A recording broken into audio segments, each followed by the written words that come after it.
मोहन खंडेलवाल जी और भाग्यश्री, गुरुदेव आपके चरणों में कोटि कोटि प्रणाम। मैं हरदम गायत्री मंत्र का जाप करता हूँ। शुद्ध एवं अशुद्ध स्थिति में क्या ये करना सही है? स्थिति में क्या कर नहीं सकते? गलत। मंत्रों का शुद्ध अवस्था में थोड़ी कहीं विधान लिखा हो। मनमानी करने से कुछ नहीं हाथ लगता और अपराध लगता है। नाम हर समय जप कीजिए, पवित्र अवस्था में मंत्र जप कीजिए। ये मंत्रों का ऐसा थोड़ा है कि तो गलती बचपन से करते रहो तो बुढ़ापे तक फिर वो ये स्वीकार करते रहे। बचपन से तुम गलती करते रहे तो सिद्धांत नहीं बन जाएगा ना भाई। बचपन से तुम गलती करते हैं तो सिद्धांत को सुधारिए ना। तस्मात् शास्त्रम प्रमाणम ते कार्य व्यवस्थित हो। आप जो कर रहे हो शास्त्र प्रमाणित होना चाहिए, मनमानी आचरण नहीं होने चाहिए। जिसमें प्रणव विराजमान है, आप अपवित्र दशा में कैसे उच्चारण कर सकते हैं? हाँ, आप पवित्र अवस्था में गुरु प्रदत्त ये मंत्र मनमानी भी नहीं जपे जाते।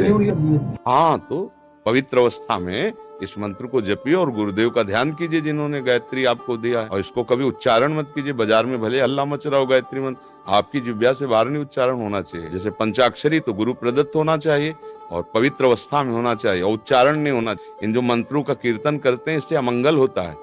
मान लो द्वादशाक्षर मंत्र, पंचाक्षरी मंत्र, इनका कीर्तन थोड़ी होता है। सिद्धांत में कीर्तन के नाम कीर्तनम यस्य, नाम का कीर्तन होता है। मंत्र तो जितना रखा जाता है उतने उसका प्रकाश होता है। नाम जप करना चाहिए, करना चाहिए। गायत्री का फल है ये। गायत्री कृष्ण स्वरूपा है, उनका फल यही है।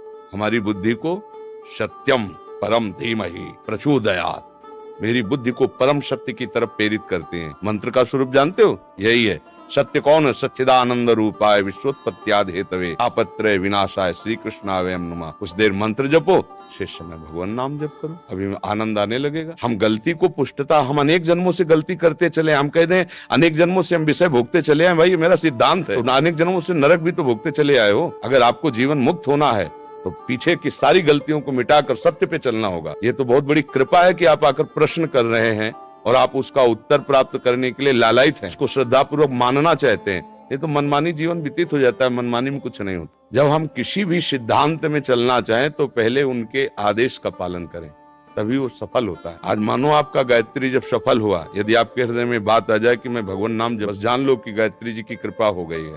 सत्यम परम धीमहि, जो सत्य है परम है वो धीमहि मेरी बुद्धि में वो बैठे, मेरी बुद्धि को प्रकाश प्रचोदयात् वो प्रेरित करे। जहाँ सत्य तत्व है वहां मेरी स्थिति हो। ये हर मंत्र का स्वरूप होता है उसी सच्चिदानंद प्रभु से मिलने के लिए। तो पंचाक्षरी या द्वादशाक्षर या गायत्री ये परम पावन महामहिम मंत्र हैं, भगवत स्वरूप हैं। पवित्र आसनों में आचमन करके पवित्र अवस्था में शेष समय नाम जप करो भगवान का। नाम के लिए ऐसा कोई विधान, नाम के लिए तो पवित्र वा सर्वावस्थांग तो पीवा या स्मृत पुंडरीकाक्षम सवायाभ्यंतरा शुचि। अपवित्र हो या पवित्र हो, कैसे भी नाम जप करे तो परम मंगल कर दे। भीतर और बाहर से परम पवित्र हो जाता है। भगवान का नाम